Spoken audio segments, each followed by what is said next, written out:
Olá, estamos começando o nosso programa Encontro Fraterno. Hoje falando sobre doutrina espírita, o que ela pode fazer na vida de cada um de nós. Para conversar conosco, Carlos Campetti, que é diretor do ESG, o Estudo Sistematizado da Doutrina Espírita, e também do Departamento de Comunicação e Marketing da Federação Espírita Brasileira. Você acompanha ainda o Evangelho Responde com Calcide Sarroris, a dica de leitura, o momento cultural e muito mais. Estamos começando o nosso programa Encontro Fraterno, que é o Espiritismo na sua TV. Fique conosco.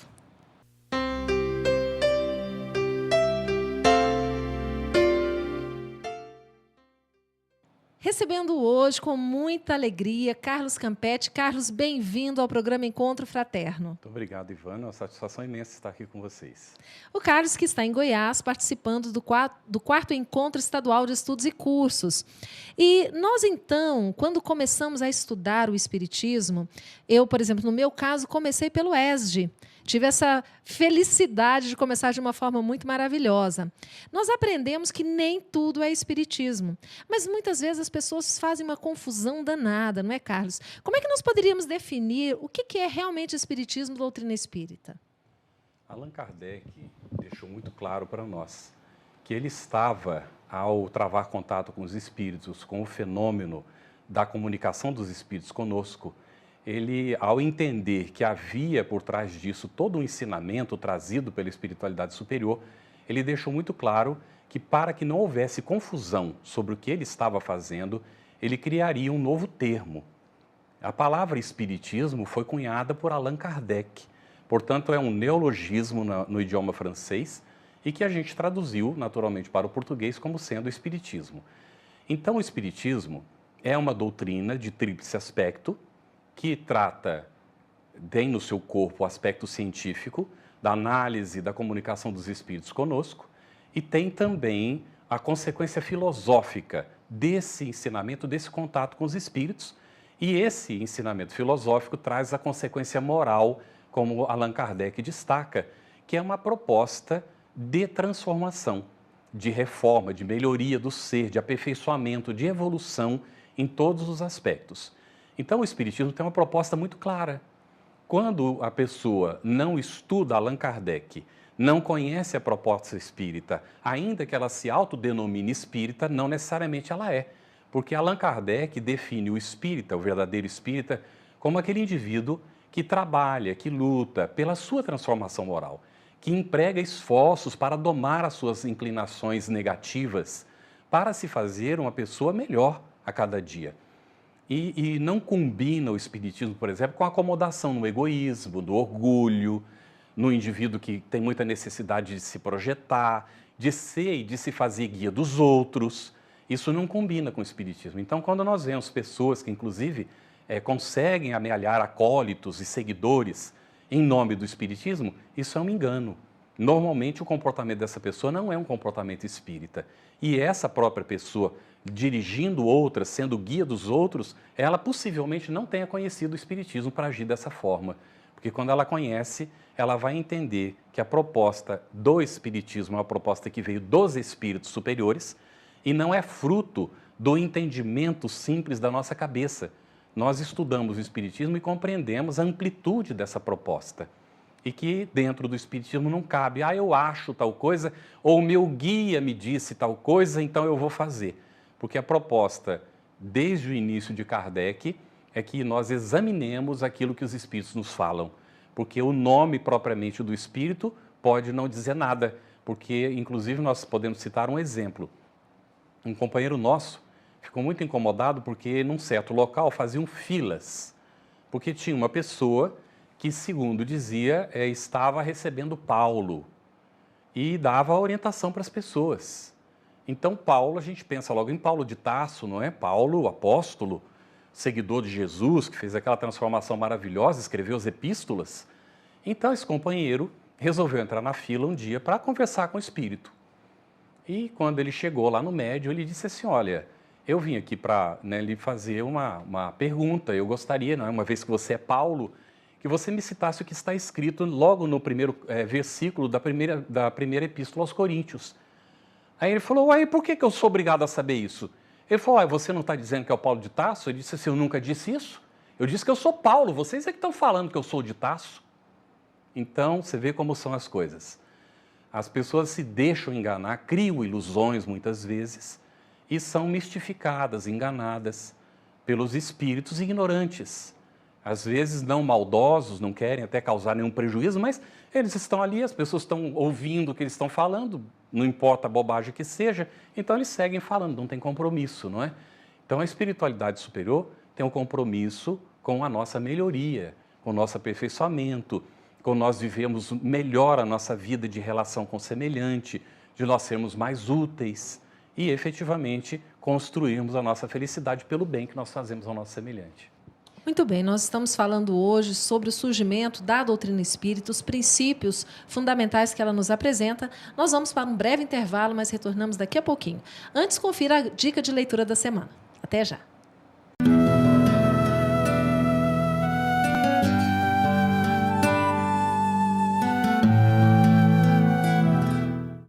Nossa dica de hoje é um livro muito conhecido no movimento espírita brasileiro, de Francisco Cândido Xavier e pelo espírito de Humberto de Campos.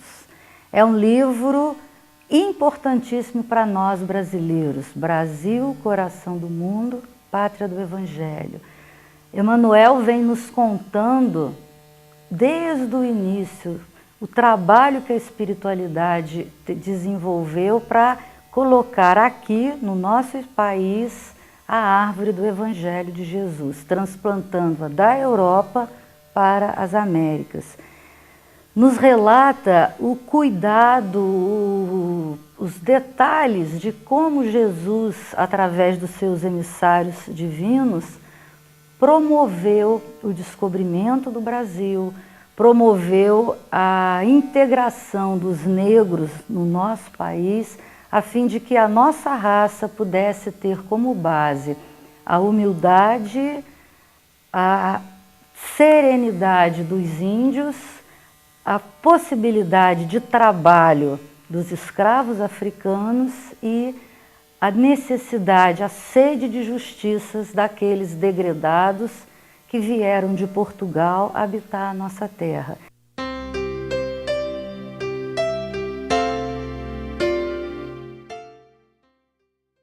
Conheça a Lefé, livraria e editora da Federação Espírita do Estado de Goiás. Menores preços, obras selecionadas, conforto e garantia. Facilidade no pagamento, entrega a domicílio. Venha tomar um cafezinho com a gente.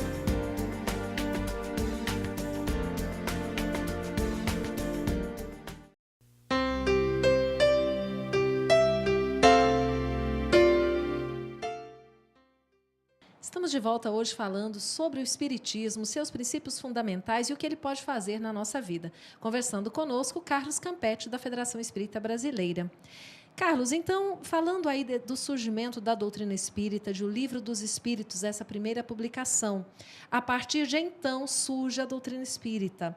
Mas você falava para nós de como Kardec, então, elaborou essa obra, partindo de perguntas feitas por meio de vários médiuns, respondida por vários espíritos, que a gente chama do princípio da universalidade dos ensinos. Isso.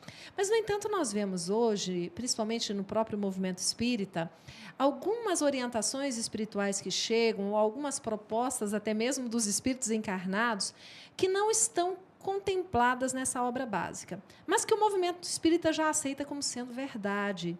Como é que nós poderíamos orientar aos nossos companheiros espíritas que nos assistem sobre como diferenciar o que é realmente espiritismo do que não é? Ivana, como nós sabemos, é fundamental conhecer a base. Uma pessoa que se diz espírita e não leu, pelo menos leu, a obra de Kardec, ela está em falta com ela mesma, com a própria consciência. Então, mas é preciso mais que isso. Além de ler, é preciso estudar Kardec. Depois de estudar Kardec, ou concomitante com o estudo de Kardec, é necessário conhecer os clássicos do Espiritismo, como Leon Denis, por exemplo. Leon Denis, depois de Kardec, é o maior filósofo do Espiritismo. Não conhecer a obra de Leon Denis é um problema para a pessoa que se diz espírita. Aí a pessoa olha assim um livro chamado, por exemplo, O Problema do Ser, do Destino e da Dor, que é grosso o livro, e fica assustado, não quer ler, ou começa a ler, não tem o hábito de consultar o dicionário e desiste de ler a obra, ela perde muito, porque ali tem conteúdos preciosíssimos para poder entender o que é o Espiritismo. E essa obra de Leon Denis está conforme a proposta de Kardec. Aí nós vamos a outros autores daquela época, como Camille Flammarion, como Gelei, e aí nós vemos vários autores clássicos que a pessoa pode conhecer, formando uma boa base do Espiritismo. Depois tem alguns clássicos mais novos, mais modernos, vamos dizer assim, que estão consagrados também dentro do movimento, que vieram complementar a obra de Kardec no sentido de desenvolver os princípios que Kardec recebeu da espiritualidade superior. Porque Kardec usava um critério muito sério. Ele, quando tinha uma dúvida numa questão, por exemplo, os espíritos responderam quando foi perguntado qual o momento em que o espírito se liga ao corpo. Alguns espíritos disseram na hora que ele nasce. E outros espíritos, e aí Kardec, né, responderam na concepção, na hora que há a ligação do espermatozoide e do óvulo para formar aqui o ovo ou o zigoto ali, então naquele momento é que o espírito já começa a ser ligado. Aí Kardec, tem dois tipos de resposta diferentes. Qual delas é que é válida? Aí ele manda a pergunta para vários lugares. E a resposta vem como maioria. Ele olha e examina a questão da lógica. Quando ele examina a lógica, ele opta naturalmente por aquela que é a mais adequada como resposta. A ligação se dá no momento da concepção. Porque senão nós estaríamos autorizados a abortar a qualquer momento, se a ligação só se dá no nascimento. E a gente sabe que não é assim. Porque a própria ciência hoje demonstra que o feto tem reações. Quer dizer, tem um espírito ali que está ligado àquele corpo, já tendo reações desde a vida intrauterina, recebendo as influências e tudo do campo materno, da família e tudo mais. Isso já foi demonstrado hoje. Então, a opção de Kardec era sempre muito coerente, muito lógica, e tem essa base sólida para a gente se apoiar. A Federação Espírita Brasileira, por exemplo, ela recebe entre 10 obras que ela recebe, normalmente ela publica uma ou duas. Nós vamos melhorar essa performance conversando com os autores para fazer aperfeiçoamentos nas obras que eles estão mandando para a gente. Porque os autores são dóceis, eles concordam muitas vezes em fazer alguns deles, né? Outros não concordam, então não tem como publicar. Então, quando a gente vai melhorar essa quantidade de publicações da FEB. No entanto, muitas das obras que a FEB recusa, porque a obra precisa de aperfeiçoamento, porque a obra não tem condição, porque não está conforme com a proposta de Kardec, logo em seguida ela é vista publicada por outras editoras sem nenhuma alteração. Então hoje nós temos uma quantidade muito grande de obras publicadas sem exame. Quando a obra é publicada por outra editora e foi aperfeiçoada, maravilhoso, porque isso tem que ser feito. É o que a gente precisa, adequar aquilo que nós estamos propondo para publicar à proposta original do Espiritismo. Aí a pessoa diz, mas a doutrina é evolutiva, o próprio Kardec disse que a última palavra não foi dada, mas as palavras seguintes têm que ser coerentes com a base. Quando elas contrariam a base ou são incoerentes com a proposta original, então a gente precisa ficar com o pé atrás e, em princípio, não aceitar aquilo. Infelizmente, tem muita coisa publicada hoje de primeira mão. Porque se descobriu, Ivana, isso já há algum tempo, que há um grande apelo do público espírita por obras novas. Isso aconteceu, a descoberta disso começou a acontecer já nos anos 70. Eu não sei se você teve oportunidade, se os nossos espectadores tiveram a oportunidade de conhecer um autor chamado Neymar. Ele era Neymar de Barros, se não me falha. Ele escreveu uma das obras, lembro bem, chama Deus Negro. Ele, católico, trabalhava na Rede Tupi na época, o estúdio pegou fogo e queimou, só sobrou uma imagem do Cristo que estava num local e ele ficou impressionado com aquilo. E ele começou a escrever, teve umas ideias, escreveu uns pensamentos muito interessantes e ele quis publicar. E ele escreve numa das obras, acho que foi na segunda que ele edita, na introdução, ele diz, quando eu fui editar o primeiro livro, eu procurei vários editores e um deles me disse o seguinte, olha, essa obra vai vender muito, basta dizer que você é médium que recebeu dos espíritos. Isso em 1975 por aí. Agora, imagine já naquele tempo, e ele disse assim, eu, coerente, não quis aceitar isso, porque isso seria enganar o público. E ele tinha toda a razão. Ele não tinha, ele achava, pelo menos, e considerava que não tinha recebido nada disso dos espíritos. Ele não tinha essa visão dos espíritos, nem tinha essa ideia. Ele ficou sabendo disso por causa do editor que falou isso para ele. Então ele escreveu, ainda que inspirado e tudo mais, mas ele achou que era ele que tinha escrito. Ele tinha que ser coerente, publicar com o nome dele. E foi o que ele fez, não é? Na época, inclusive, a obra chegou muito para a juventude, foi muito interessante. Mas naquela época, logo em seguida também, foi feita uma pesquisa no Brasil, no mundo inteiro, a respeito da leitura. E eu creio que foi a Unesco ou a ONU que fez essa pesquisa. E se identificou que no Brasil, na época, a leitura era normal de um país terceiro-mundista. Ou seja, as pessoas liam muito pouco. Mas havia um nicho no público brasileiro que lia muito. E esse nicho eram os espíritas. Então, naquele tempo, eu jovem ainda pensei, meu Deus, isso aqui publicado vai começar a chover de editora vendendo obras chamadas espíritas.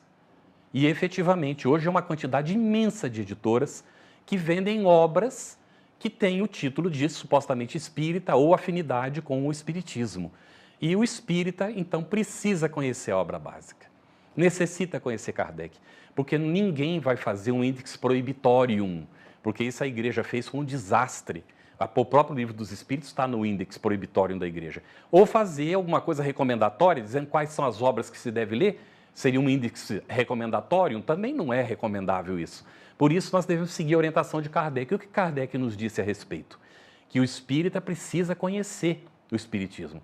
E aí ele vai ter condições de ler tudo que ele chegar a ele e saber selecionar aquilo que efetivamente é construtivo, pode ser recomendado e aquilo que não deve ser recomendado porque efetivamente está fora da proposta espírita.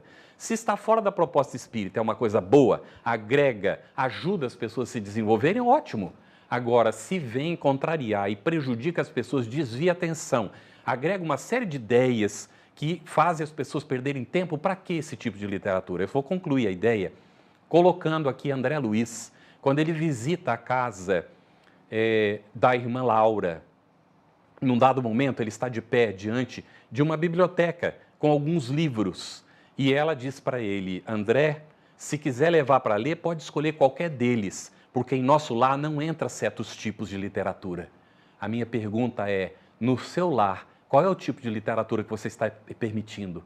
Que os seus filhos vão ter acesso, que a sua família está compulsando? Bom, vocês viram que o papo está muito interessante, nós vamos fazer novamente uma pausa, mas antes do intervalo, o Evangelho Responde. Nós voltamos daqui a pouquinho.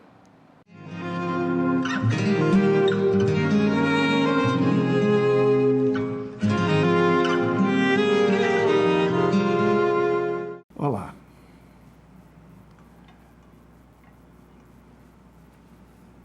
Um texto de Mateus, capítulo 8, versículos 28 a 32, que também se encontra em Marcos, capítulo 5, versículo 1 a 20. Há uma aparente contradição entre Mateus e Marcos.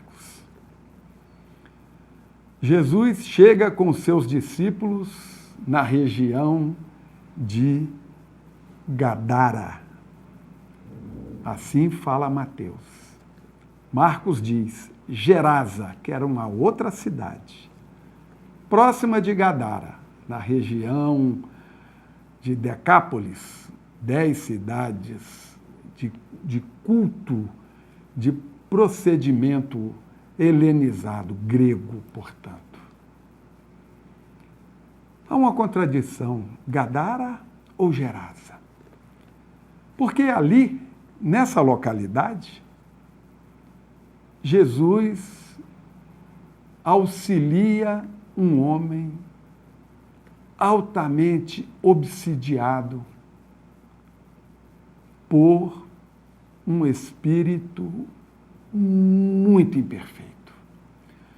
Mateus diz que são 2 os endemoniados, Marcos diz um só. Essa questão de número a gente pode ultrapassar, mas fica também aí essa curiosidade para a gente, para o estudioso.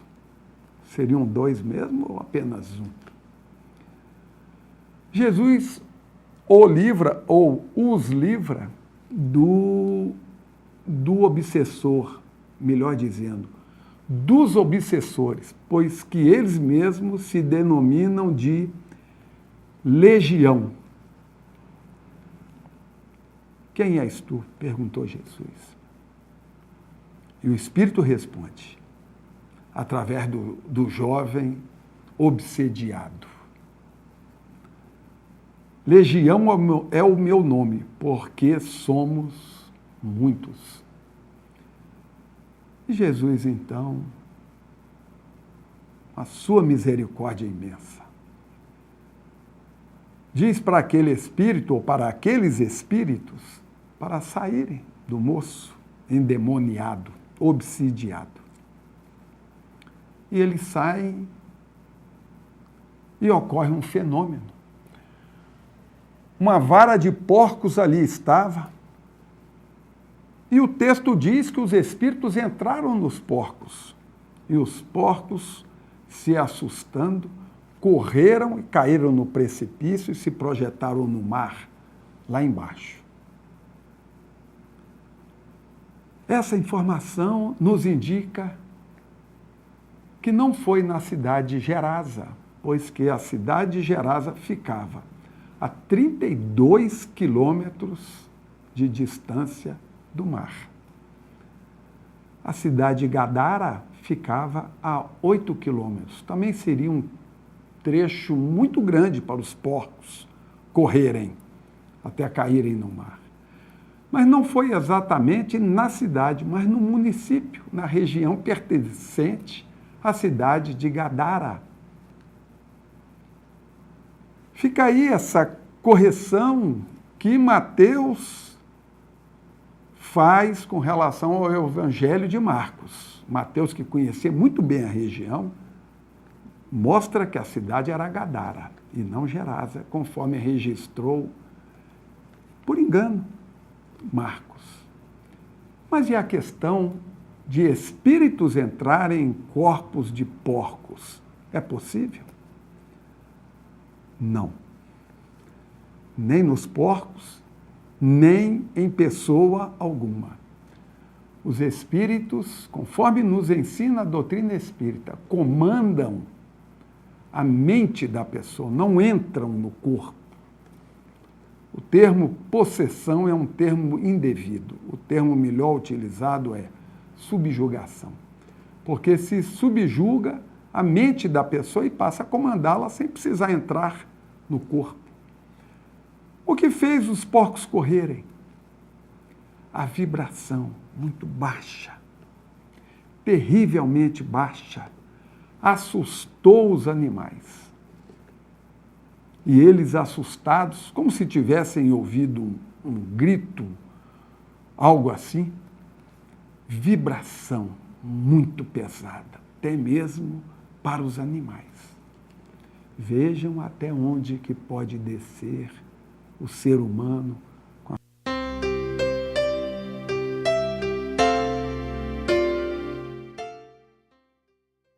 Conheça a Lefé, livraria e editora da Federação Espírita do Estado de Goiás. Menores preços, obras selecionadas, conforto e garantia.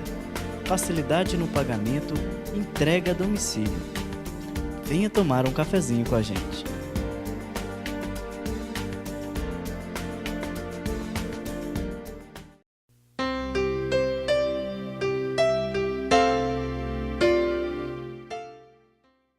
Estamos de volta hoje falando sobre espiritismo, conversando conosco Carlos Campetti. Carlos, as pessoas que estão nos assistindo, muitos ainda não conhecem o espiritismo, mas se sentem curiosos. Qual é o caminho que a pessoa que se interessa, que queira saber mais sobre a doutrina espírita deve seguir? Ela deve adquirir as obras, fazer a leitura em casa, procurar uma casa espírita? Qual é a sua recomendação? Olha, se a pessoa ela tem disponibilidade, não tem nenhum prejuízo com isso, pode procurar uma casa espírita. De repente começar ouvindo alguma palestra, e conversando com alguma pessoa na casa espírita, inclusive recebendo lá a orientação daquilo que poderia ler, daquilo que está disponível para comprar. No entanto, nós já temos uma orientação muito clara, muito coerente, tirada do próprio consenso, não é, do nosso trabalho. Qual foi a primeira obra que foi editada? Não foi o Livro dos Espíritos? Que algumas pessoas olham e dizem assim, mas nem todo mundo tem condição de ler o Livro dos Espíritos. Eu pergunto, será que não? É uma questão efetivamente de começar. Que é uma coisa mais lógica do que a introdução feita por Allan Kardec no Livro dos Espíritos? E não é uma linguagem tão difícil.